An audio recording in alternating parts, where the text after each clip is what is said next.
I was always a daddy's girl growing up. My dad and I did everything together, but it got to me to end up calling a stranger to our home just to get back at my stepmother. I can't remember exactly how my family imploded, but my mom found out my dad was having an affair with this woman, Helen. Then my dad left my mom for Helen. Then, worst of all, he proposed to Helen before the divorce was even finalized. I was devastated. I knew I would never really trust my father again. I convinced myself that Helen had manipulated my dad. He never would have done this to my mom and me if she hadn't sunk her claws into him. I hated her with every fiber of my being. I looked forward to the moment my dad would ask me to live with him after the divorce. I imagined all the ways I would tell him no, that he was a liar, and I wouldn't live with him for $1 million. But he never asked, just accepted a custody deal where he got me every other weekend. I was stunned and so hurt. He didn't even want me? He would rather have Helen than his own daughter? My first few visits to his new house were awful. Being in the same room as Helen made me see red. She was loud, annoying, and took up all my dad's attention. She would talk about all the bad Tinder dates she'd been on before she'd finally met my dad at the grocery store. Like meeting a married guy and stealing him away from his family was cute. I wanted to find a way to get my dad to break up with her and go back to being my dad. I was talking to my friend about the situation, and she had a great idea. She said I should reactivate Helen's Tinder profile and convince my dad she was unfaithful. That seemed like a great way to both get back at my dad and to get Helen out of the picture. Getting into Helen's Tinder account wasn't hard. I knew her email, and she's the kind of person who uses the word password as her password. I made a few updates to her profile, posted some new pictures, and voila! Within minutes, she was getting messages from guys, which I replied to. There was one guy, Bill, who really took a shining to Helen. I thought it was hilarious to flirt with him. He lived alone and seemed like a total weirdo. He wanted to meet in person, but I kept telling him I wasn't ready yet. He said he understood, and he kept pouring out his soul to me. He said he felt like we were soulmates. I tried not to crack up. I felt like a spy. My friend asked why I kept checking my phone at lunch. I told her I was Tinder flirting with Bill, and she was like, okay, but weren't you just going to use this as a way to get your dad to break up with Helen? I mean, technically now you're catfishing. It was your idea, I told her, a little hurt. I know, she said, but you seem to be taking it really far. Whatever. I loved this. Soon I would make sure to leave Helen's Tinder profile on the computer for my dad to discover. But one day, I logged on and I had a new message from Bill. If I don't meet you in person, I'm going to die, he said. I messaged back trying to make light of it, saying that I really needed to get to know somebody before I met with them. He replied, I'm across the street from you right now. LOL. I freaked out. Was he serious? What are you talking about? I asked. He said, I did some research and I figured out where you live. Don't be afraid of your feelings, Helen. I need to see your beautiful face in person.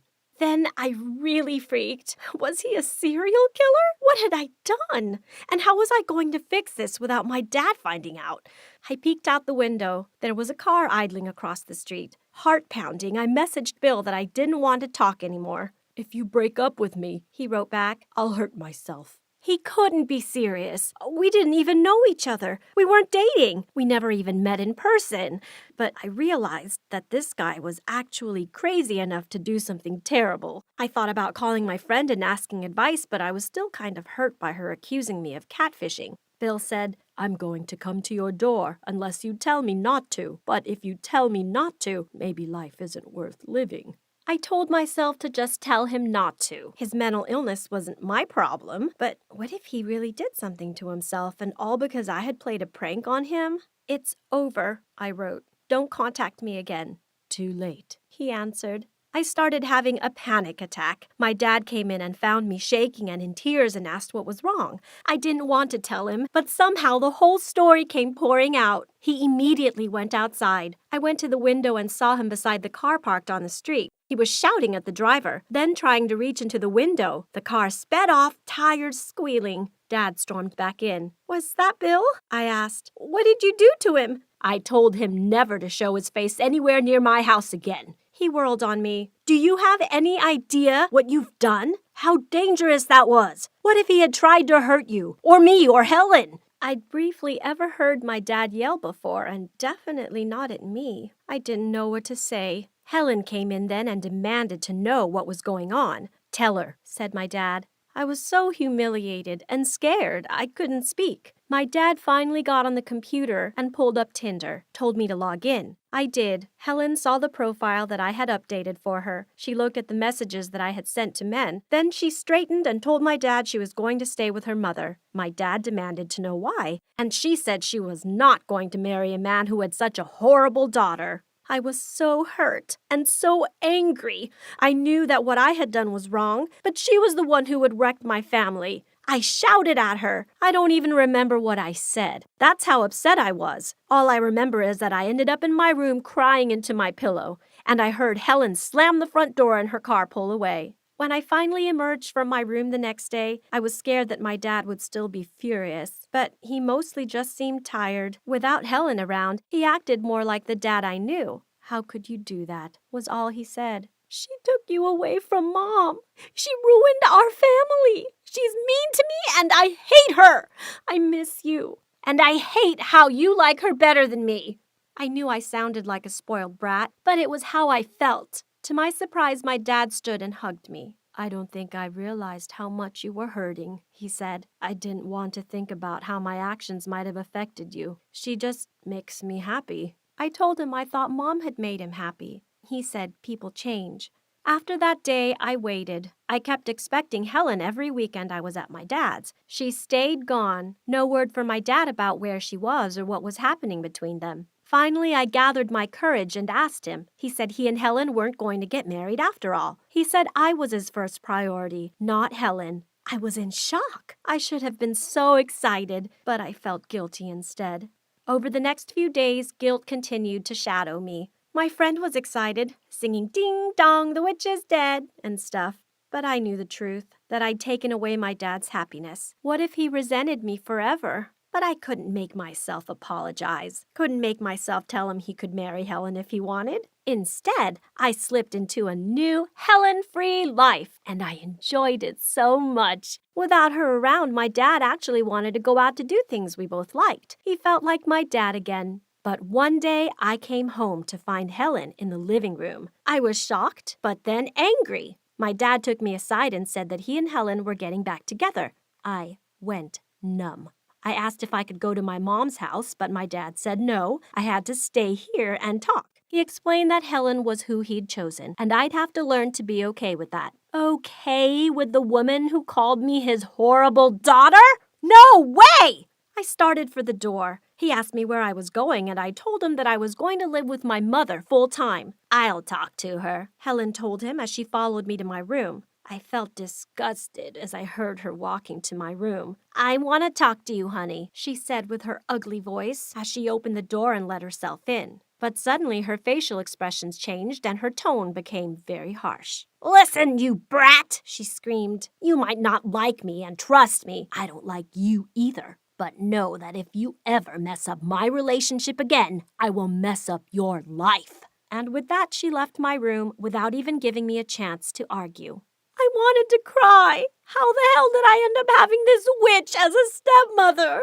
Of course, none of her threats were going to scare or stop me. I wasn't going to give up and just let her take my mother's place. The next morning, I woke up earlier than usual because I wanted to get my coffee and breakfast before Helen woke up. To my luck, I found her standing in the kitchen making herself coffee. She said good morning, but I didn't reply, and I went ahead to make my own coffee. But she didn't let it go. I said, good morning, you brat, as she blocked my way to the coffee machine and took my empty cup. No coffee for you this morning, dear. I couldn't believe she was acting like this. I leaned over quickly to take my cup from her, but she moved her hand fast and the cup fell on the floor and broke into pieces. With all this noise, my father hurried to the kitchen and asked what was happening. When he came in, Helen looked at him and cried, "She tried to throw glass at me!" I looked at my father as I was shaking my head and told him that it wasn't true. But instead of believing me, he asked me to go to my room. I went to my room crying, feeling abandoned by my dad. However, after 2 hours had passed, I was shocked to hear Helen leaving the house with her stuff, and then my dad came in and told me that he heard what happened in the kitchen and that he was sorry. Hello, I'm Ava, and some of you might assume that I'm very lucky. Like, the luckiest person alive. Why? Well, this is going to shock you, but I won nearly $200 million in the lottery. That's crazy, right? Well, you know what's crazier? The day that I won that money was the worst day of my life. Yes, you heard me right. The worst day of my life. Because the moment that I won that money, my life became unbearable. You see, I used to live in a neighborhood with my mom, my sister, and my stepdad. I can't say things were perfect, but I used to be happy. Everything changed the day I found out my stepdad had been fired from his job. And, soon enough, we started getting last warnings on our bills, and even warning letters from our landlord. On the third rent due notice, we got evicted and kicked out of our own house. I wanted to cry that day, but I tried to stay strong for my family. I told them that I might have just enough money that we could survive on, and that they shouldn't worry. I then took out all the money I saved in my bank account, and realized that it could probably buy us an old trailer that we could live in. And that's exactly what happened. My stepdad thanked me and went off to look for a suitable trailer that we could all fit in. And in a few hours, we were living in a trailer park near an old dump. And just like that, the tuition money that I saved for months for college all disappeared overnight, forcing me to start from square one. It felt horrible, and it seemed like I was never going to get a chance to go to college. I felt tears starting to run down my cheeks, but I didn't want any of my family members to see that I was crying. So I wiped them away quickly. I excused myself and went out of the trailer for a walk. It felt like the more I walked, the more I thought about my problems. There was just no escape from it. As I was wandering the streets, I ran into a gas station nearby. I wanted to get something to drink from the store, and I saw a big sign that said, "A chance to win $200 million. I laughed sarcastically. Yeah, sure, I whispered to myself. Behind me stood an old lady who heard me. She said, "You never know, dear. Life is all about luck. You should get one." I didn't really believe her, but I was desperate. "2 tickets, please," I told the cashier. He handed them over, and I took one card, then gave the other to the old lady as a nice gesture. We left the store together, and she gave me her card and said that she doesn't have a TV and wouldn't be able to know if she won. So, she then gave me her address and said that if she had won anything, I can come over to her house and let her know. As I walked back home, my thoughts went back and forth in my head about what would happen if I actually won any type of money. It was a little fantasy, something to think about, just to ease my mind away from my troubles. When I made it home and opened the door, my sister, mom, and stepdad were all fighting. It looked like they had gotten themselves into another argument about money, but I was too tired to bother getting involved, and I simply went to bed. Days had passed, and I had almost forgotten about the lottery tickets, until one evening, I was reminded to check my numbers when my stepdad had the TV. It was a local news channel that talked about how the lottery money was yet to be claimed. They showed the numbers on the screen, and I pulled out my ticket.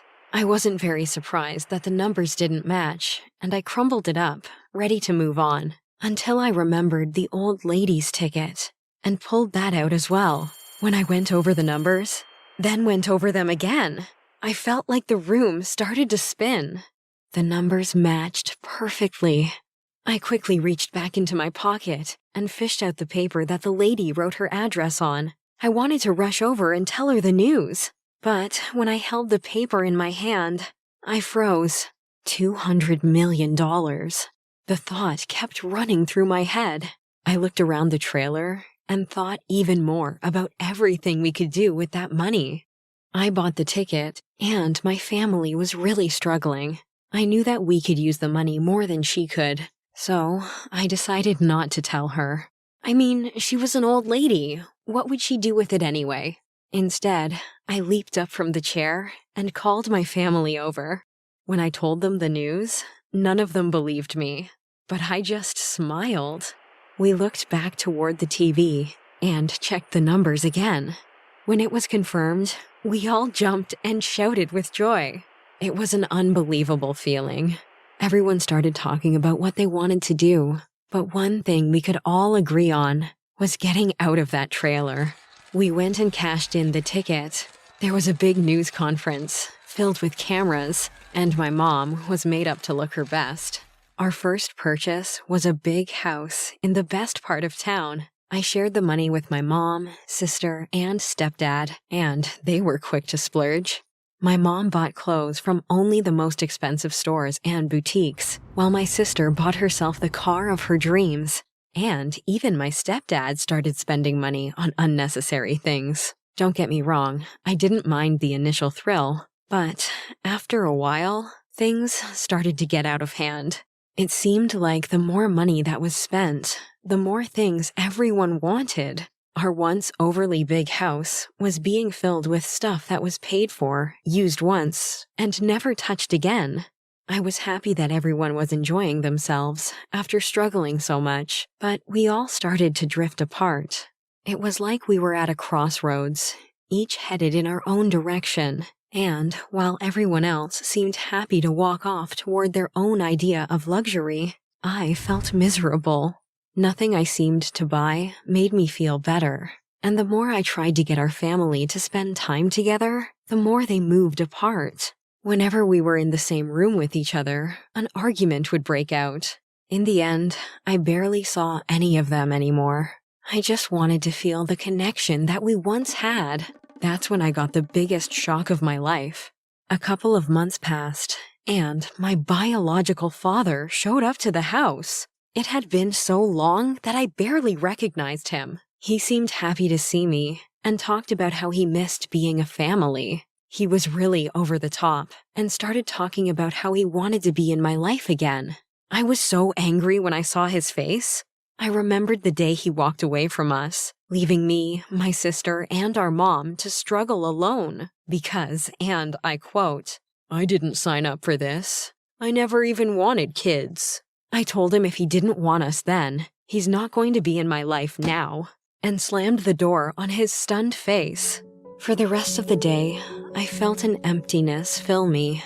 It wasn't just from seeing my biological father, but from the money and what it turned everybody into. A once close family wasn't even talking to each other anymore. My sister and I were best friends, but now I only see her when she comes by to pick up her stuff or ask for more money.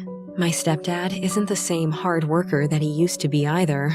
Now he spends his time wasting away on the couch, isolating himself from everything but the television. And even though my mother was never the kindest or the most caring person, now she's even worse. She doesn't even try to hide the fact that she's only interested in the family for as long as it can benefit her. She spent more money than everyone else, and she's become more spoiled. Sadly, I am not any better. I always thought that I wanted to be better than my mom, but when the money came, I realized that I was similar. I started becoming more materialistic. I began buying things I didn't need, and I started caring about what people think about me. The worst part of all was that I even gave up on my education. When I really thought about it made me sick. Finally, it hit me. The money wasn't even mine in the first place. After all this time, I remembered the old lady and how the ticket was hers, how she was the reason that I bought the ticket after all. Feeling that my mind was made up, I decided to find her. I remembered her address and got dressed to go see her. When I made it to her house, it was small and looked a little worn out, but it was also peaceful. I knocked on the door, and there she was. I explained to her what happened with the tickets that I bought and was ready to apologize, but to my surprise, she told me that she didn't remember. She saw the confusion on my face and politely invited me inside. And there, I saw her family. She introduced me to her children. She had 2 sons and a daughter, and they introduced me to their kids. They all welcomed me with a smile, a complete stranger, and they didn't look put off. I explained to them how I met their mom, and they seemed to all realize what happened. She had Alzheimer's, and it was starting to reach the late stages. Her kids came home to help their mom and brought their families so that she could feel comfortable since their father had passed a long time ago. I came to thank her and share the money with her, but without me even offering them any money, they treated me kindly and invited me to dinner. I was hesitant, but I missed having family dinners, so I decided to stay. It was one of the best nights I've had in a very long time. We laughed, shared stories, and played games together. The family didn't have much, but they were happy. It reminded me of what I used to have.